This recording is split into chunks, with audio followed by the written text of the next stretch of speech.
Jams, jams, jams. Picture books and jams. Welcome, everybody, to PBJamz. Music and picture books, what a perfect sandwich. Squish them all together, what a yummy snack. PBJamz, yummy books and music. PBJamz. Morning, good afternoon, or evening, or whatever time of day it is that you are joining us today. We are super glad that you are here, and you will notice that the PBJamz video chat is a little crowded today, which is super nice.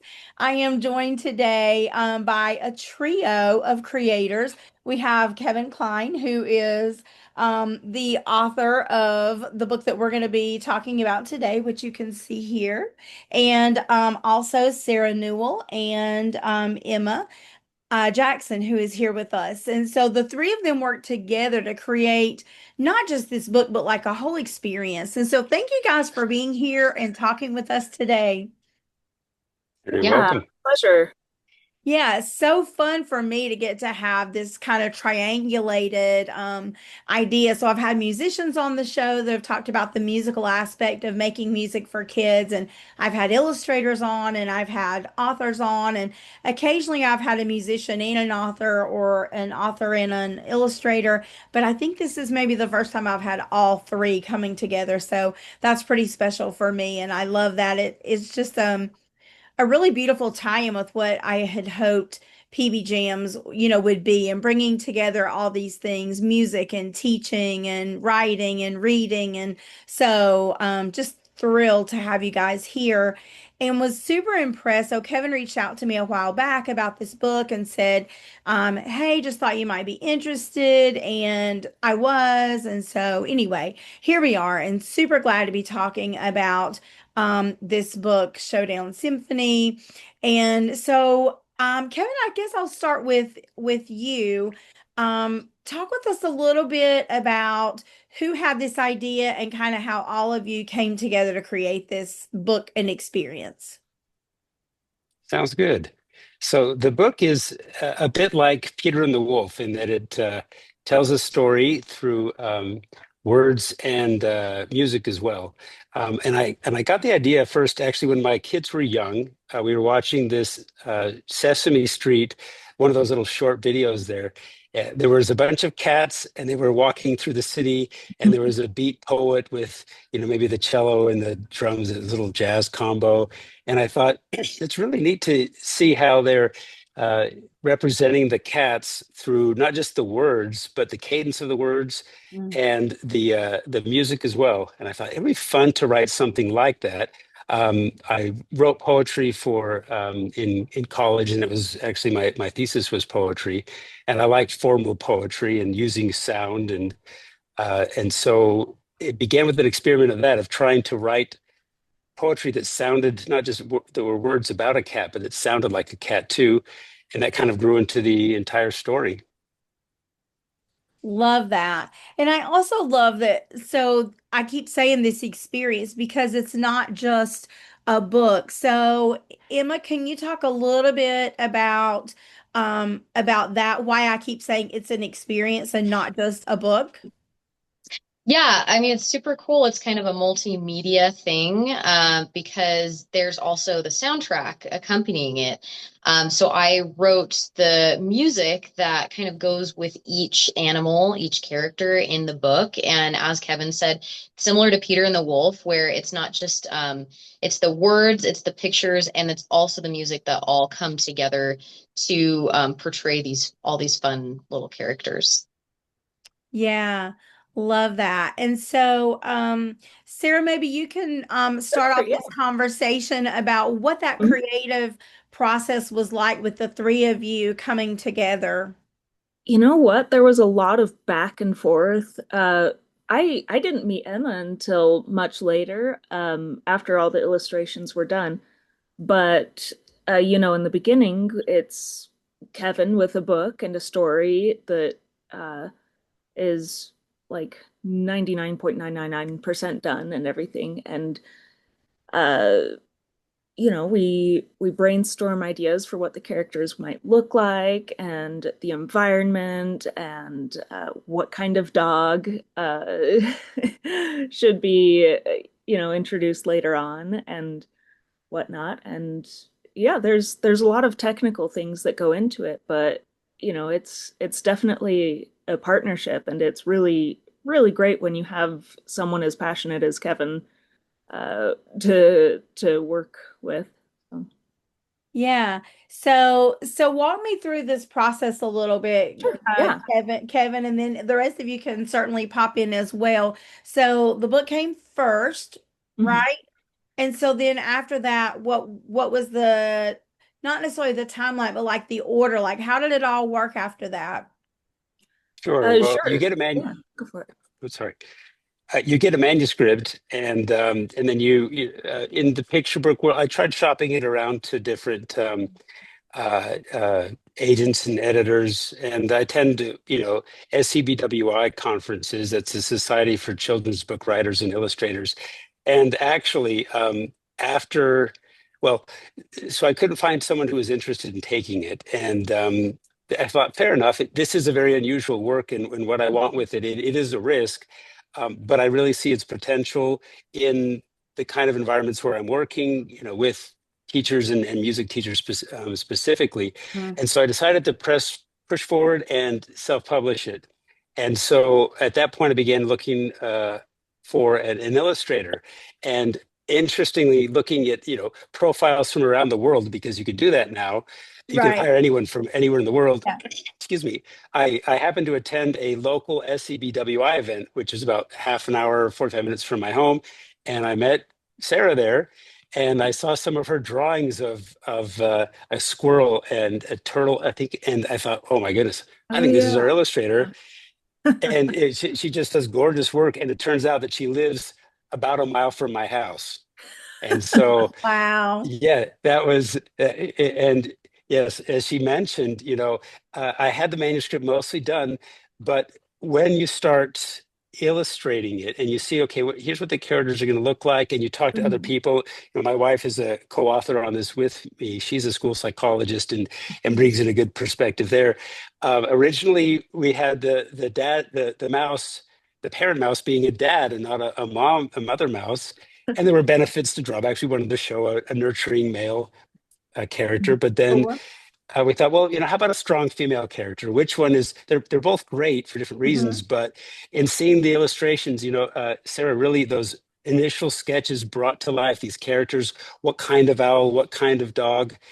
Just it was so neat to self-publish this, because instead of having those decisions made Mhm. by the editorial board at the publishing house, we got to work through those together, and just, Mhm. it's magic to see these characters. Oh my goodness, they're gonna come to life, and they're gonna look so amazing. And so Sarah and I started working with. She started doing the illustrations. At that point, we had not just the manuscript, because people can look at a manuscript and say, oh, that'll probably be a good story. When they start seeing really quality sketches and illustrations, and they know, oh, this is going to be a good book. And so I was able to take that to the university where all three of us happened to graduate from, my wife included, so that's four of us. And I took it to the commercial music, the chair, and said, hey, here's a project, I'm looking for someone. And he sent me about 10 or 12 recommendations, and we just kind of went through all their profiles and heard what Emma was doing and thought, okay, yes, this is the person. And so she composed it, and then again we worked with, and it was interesting to see how our perspective of the characters changed a bit through her Mhm. work and the instrumentation that she brought in, and how each character has its own motif and its own melody. I should probably let her talk more about that, but it just being involved in all of those parts of the process was really fun. We hired, so Sarah said it, in an English countryside, excuse me, and so we wanted to get it narrated, and so we went to voices.com and found a British narrator who, again, out of the dozens of people who auditioned for the part, just, oh, yeah, this is the person. And Mhm. so she voiced it, and then we were able to bring that to Emma, and she was able to get a sense of, okay, this is the story. and bring the musical component, the part of the storytelling together. And after a lot of work in all sorts of apps, we got the final product. It's so cool to hear all the different avenues that you had to go through to get all this finished product pulled together. But I love how collaborative this was, and that's very different. You may or may not know from the traditional publishing world. Like it's very, very different. You did mention, that having those decisions made for you and not really having a voice in the illustrations. So I'm curious as Sarah was doing the illustrations, did you go back and make some changes in the text? And then as Emma did the music, did that go back and change anything as you were going through the process? I can answer. Yeah, please. A little bit. There was a little bit here and there, from what I remember, that we changed in like the text. But mostly it was, a little bit of back and forth with the characters and what we want them to look like. Like Kevin said, initially we had the mouse be a boy, I think. And then what actually happened is, for some reason in my brain, it slipped my mind that it was the dad character. And so I illustrated the mom character. Yeah. And so we ended up doing both, having both the dad and the mom, and choosing the mom character for the reasons that Kevin stated already. And yeah. I think maybe like there was a small detail like the cat's eye color or something that ended up being changed based on the pictures, but I can't quite remember.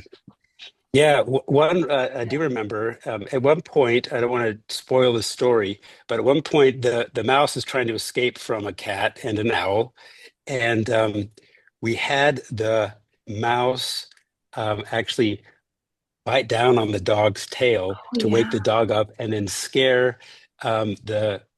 Okay, that does spoil the whole thing, but you should still read It's all it. good. Spoiler alert. Yeah. Yeah, exactly. You haven't heard the music yet, so That's you right. still need to hear the music. Absolutely.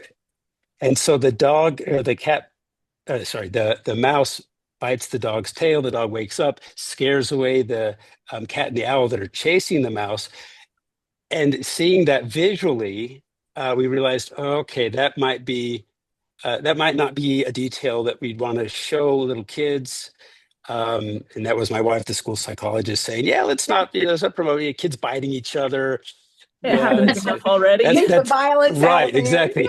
They already try to solve enough problems through biting. So instead we have the cat doing that I won't spoil that. The mouse is doing something else to wake up the cat, but it helped us or wake up the dog, but it helped us to get to that point as the illustrations, brought the story to visual life. So that was a big change as well. Yeah. Yeah. Love that. So Emma, as you came in to do the music, let's talk about the music and how it impacted the project and just, I mean, there's so much going on musically here and the music and the lyrics together. So if you and Kevin could kind of do some back and forth and talk with us a little bit about that. Yeah, just kind of like how I came up with the music and based on and the yeah, book. and the different elements that you included and how those work together with the lyrics. Anything you want to talk to us about that? Yeah, I would love that. Yeah, for sure. So, so as Kevin said, I had the narration, I think right away, right? Like you already had given me the narration. It's been a while, but yeah. So I had the narration, I had Sarah's illustrations, which did change ever so slightly. They were mostly finalized by the time I got them, but so I had almost everything, which I'm used to. Usually music is kind of like the last thing, that's added to a project. But basically Kevin and I talked a lot about the motifs, the most important parts of the music. And again, I go back to Peter and the Wolf a lot because that was both of our first thought. Like Kevin already thought of Peter and the Wolf as an inspiration, and that was my first thought when he talked to me about the project. It's very similar, and I love Peter and Wolf. So I immediately started trying to think of the instrumental motifs for each character. And it kind of came about because so the mouse is the oboe, and I play oboe. That was kind of my main instrument. So, anything I can do to bring the best quality music without like blowing the budget. I was like, well, I don't have to pay anyone to play oboe. I can do that. And I was like, and oboe fit the mouse just so perfectly. I tried a couple of motifs, I played around with it, and I thought it was just the perfect sound for mouse. So cat was viola, and that came about because one of my good friends plays viola, and we trade favors. I accompany him at recitals, and he was willing to record viola, and I thought that again that was just the perfect sound for a cat. And I think in Peter and the Wolf the cat is the clarinet. I can't remember exactly, but I didn't want to, I didn't want to copy. There's a lot of different like media shows and movies where certain instruments or sounds are equated with certain animals. I wanted to make it a little bit more unique. So I was like, well, viola is not as often thought of. Violin's usually the first one that people go to with strings, and I thought that was fun. And the owl, I thought having two instruments, harp and French horn, was cool rather than just one. That's not often done, where the thematic instruments, there's two of them playing kind of little duets. And then the dog was trombone, which was another one that doesn't get showcased quite as often. And I thought, dog can be kind of fun and silly and lumbering. This was kind of a bigger dog. And I just felt like, those were all instruments that I wanted to kind of showcase a little bit more, especially for kids that don't get as much exposure to those. But they also really, I feel like, highlighted the animal attributes. And from there, I just kind of started playing around with different melodies and came up with the themes. And of course, there was a lot of editing, back and forth and perfecting everything. But that's kind of how the themes came about and the instruments. Love that. And so, whichever of you wants to talk about this, or if you want to kind of back and forth it, but talk about the tempo aspect of the music compared to the lyrical aspect, and how you arranged the poetry. So Kevin and Emma, I guess this one's kind of between the two of you. Right. Well, yeah, and that was a very fun aspect, and one of the I guess the different aspects where I could imagine a traditional publisher saying, "You've written this in symphonic movements. I don't know what this is." Yeah. To my knowledge, there are no other picture books that have symphonic movements that divide up each section, and also that the poetry, the rhyme and meter of each section represent or reflect that the tempo. So the first tempo is allegro, and so it's a quicker tempo, and the mouse is scurrying around to try to find some seeds. And so, of course, Emma composed that with that section is in an allegro tempo. And the poetry that I've used there, the technical term is trochaic tetrameter, but with its rhyming couplets.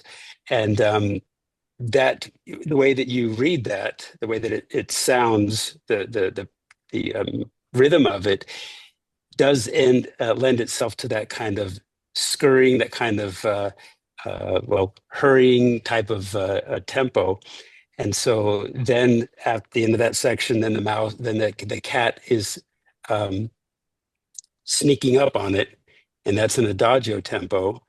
And the poetry slows way down. The lines are much shorter with more stressed syllables per line to reflect that as well. So the every section and the music, of course, is a much slower tempo, the adagio tempo. And so the words themselves match the tempo of the music, and that was a lot of fun to do. Yeah, from your perspective, Emma, how was that?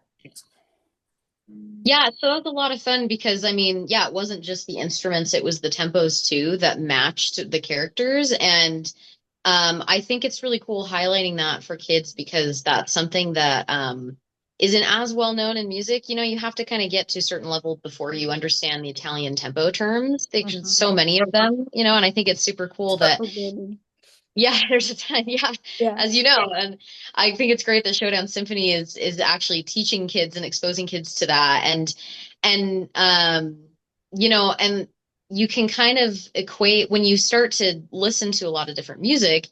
You can tell like allegro is fast, you know, and adagio is the slower tempo, and we just I think it's cool how we just automatically can tell, you know, like what BPM is slow or fast. And you immediately hear a song, and even like a 5-year-old could tell you, oh, that song is fast, that song's slow, that song is medium.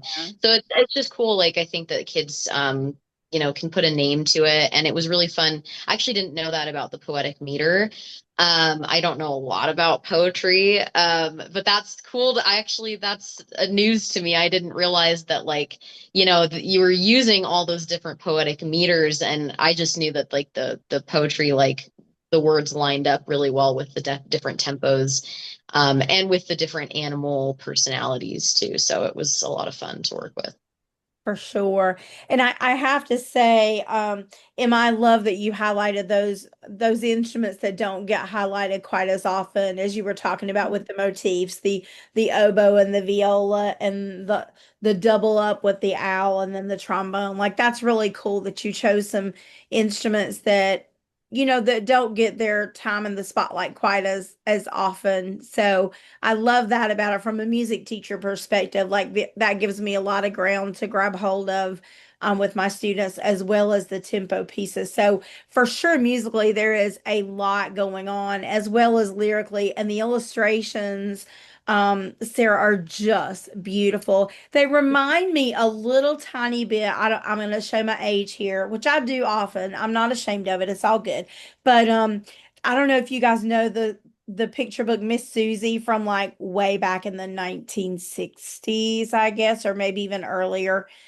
I loved it in the 1970s when I was very young, but it was about a squirrel, and so you're just that soft palette and the woodland. Like I just always have such a soft spot for, woodland creatures and all of that. I just love that. Your illustrations are so beautiful.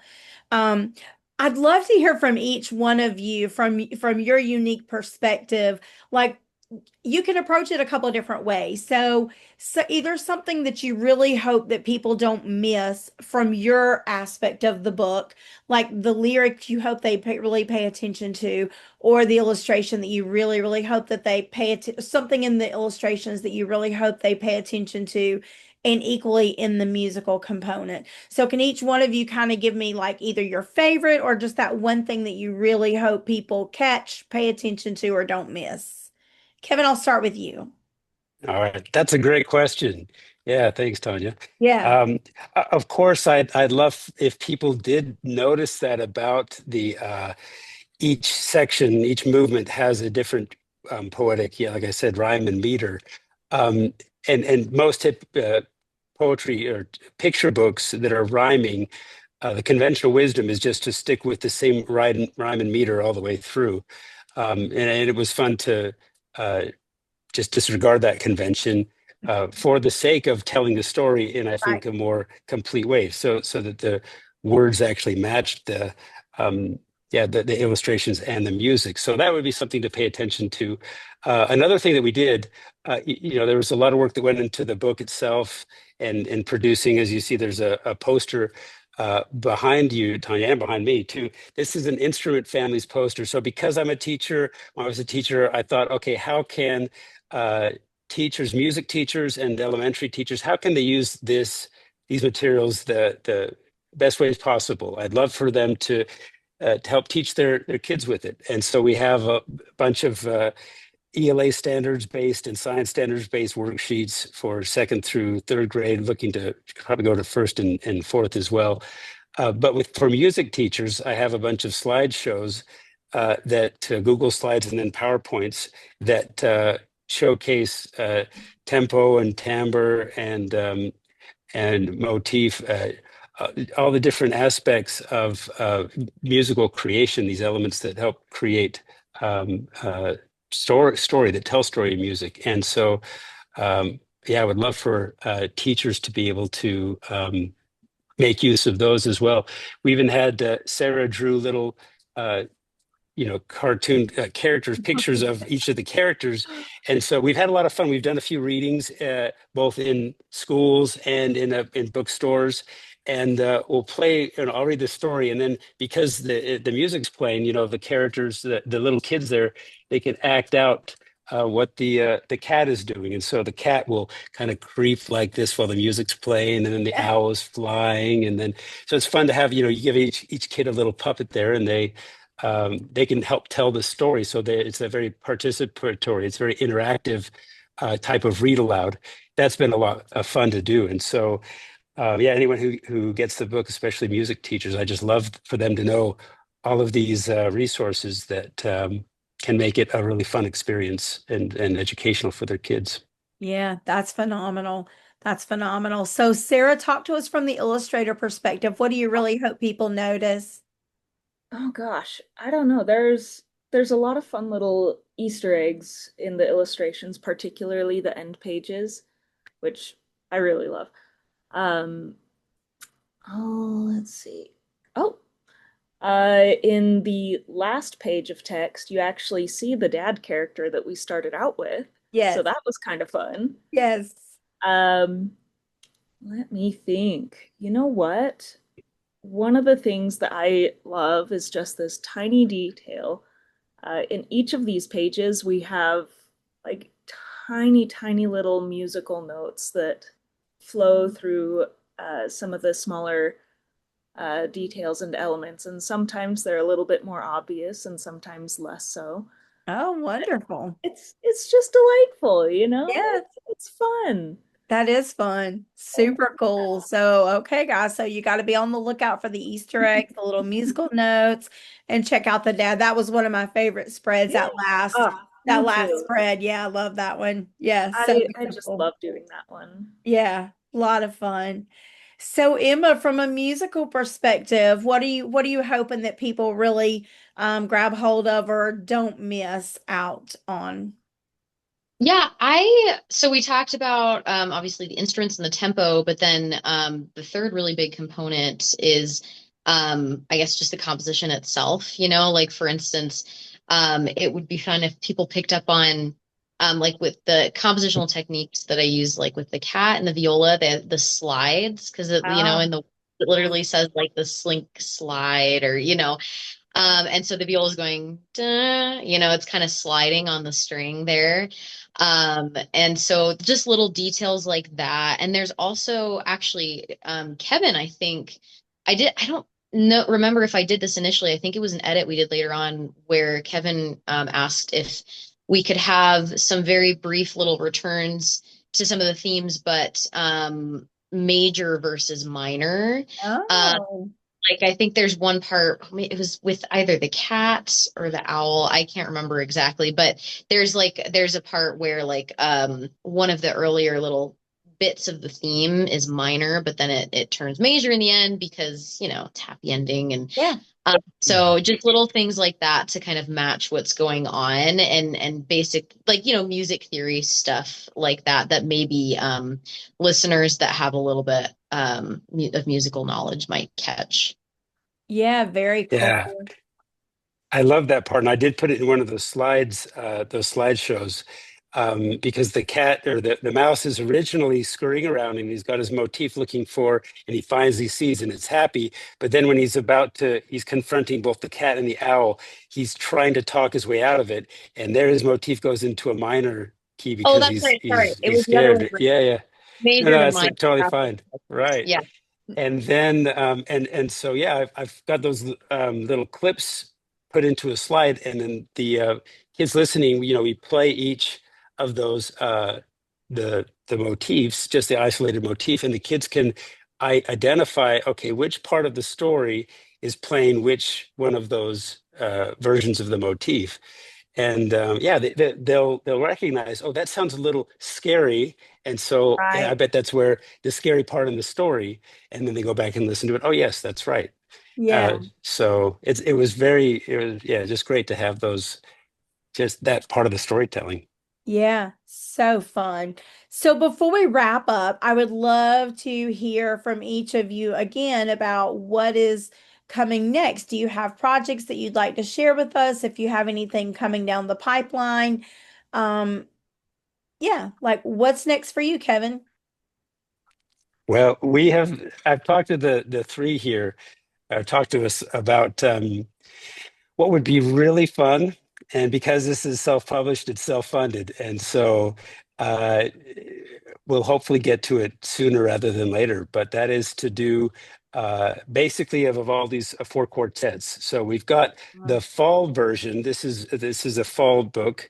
And I've got storylines for the winter, the spring, and the summer version of similar characters, with a different main character from them. But it would just be a delight to do the other three books and make this a four seasons type of project. So, and then I've got other picture book manuscripts that are out there in various stages of submission and things, and a poetry collection that'll be coming out soon. But this is the most significant project that I've seen to completion.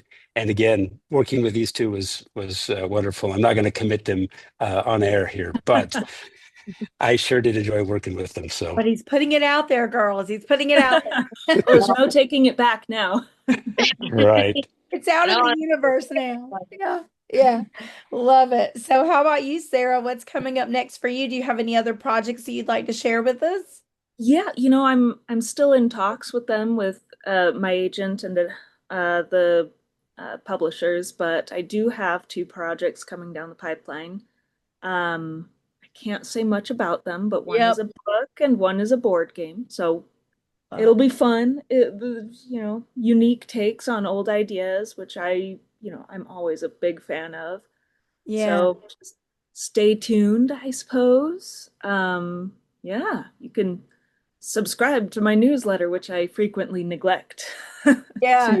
to hear more.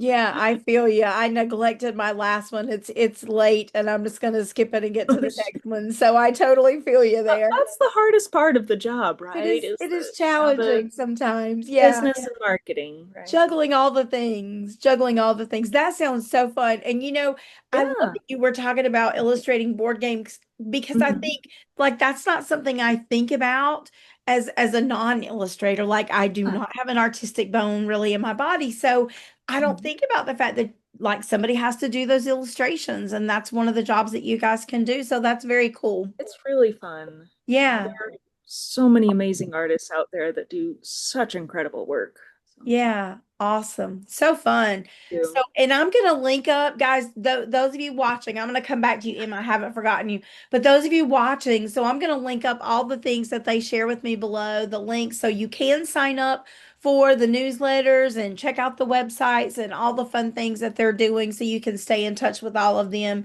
if this is something that has connected and resonated with you. So, Emma, I want to come back to you. Tell me about what's coming next. Do you have other things that you're working on that you'd like to share? Yeah, sure. So like I mentioned at the beginning, I do a lot of different media formats, but one that I work a lot in is actually video games. And I've recently just finished up the music for two games that will be coming out probably early next year. There's a lot of promo material out for them right now, but they're both just really fun. One of them's a dinosaur game where you can play as the dinosaur. You get to sneak around this island, and it's a lot of fun. And then another one is an adventure game. It's kind of medieval adventure, and so I did the music for those, and they'll be coming out. And then I'm just working a lot on my social media, making some fun videos. Started a TikTok account and been enjoying that. Yeah, but that's kind of the main things that I'm up to right now. Just a few other little projects here and there. But yeah, and I have a website, emmelinemusic.com. But yeah, that's what I'm up to. Excellent. So again, I will share all those links below, and I will link up some of the fun things that Kevin was talking about. Plus, I'll add my own twist, as I always do, to giving you tons of teacher ideas for the music classroom as well as for the regular classroom. There will be a YouTube playlist and a Pinterest board, as always, on PBJamz. And so, man, this has been so much fun talking with you guys and hearing about this collaboration. And I just love how this all came together and how beautiful, what a beautiful product it is. I know the listeners and watchers are going to really enjoy checking out your experience, your multimedia book / music / beautiful art, all the things. So thank you guys for being here with us today. Thanks so Thank you. much, Tanya. Pleasure. This was Thank great. you. Yeah, been a fun conversation. Love it. What a treat getting to see all three sides of a coin, so, or a die, or however you want to think about it. But anyway, as always, I like to encourage you to make sure you leave reviews if you really enjoy this book and the music and all the things. Please leave them reviews in all the good places: Barnes and Noble, Goodreads, Amazon, all the places. And request it at your library, request it at your local bookstores. And I always remind you that word of mouth, I think, is just the very best way. So if you have a music teacher that belongs at your school or your kid's school, please share. This would make a great gift. I'm just saying, Christmas is not that far away, and this would make a great gift for your music teachers or for your classroom teachers. So check all that out. Share it with the people that you care about, that you think would enjoy it. And thank you guys for being here too for this episode of PBJamz. And we will see you next time for more picture books and music. Bye for now. Songish books and bookish songs, tips for music teachers, interviews and book reviews, a little singing and dancing. PBJamz, yummy books and music. PBJamz, reading, writing, teaching. PBJamz, what a yummy treat. Jamming PBs all the time. PBJamz, jams, jams, jams. Picture books and jams. We'll see you next time for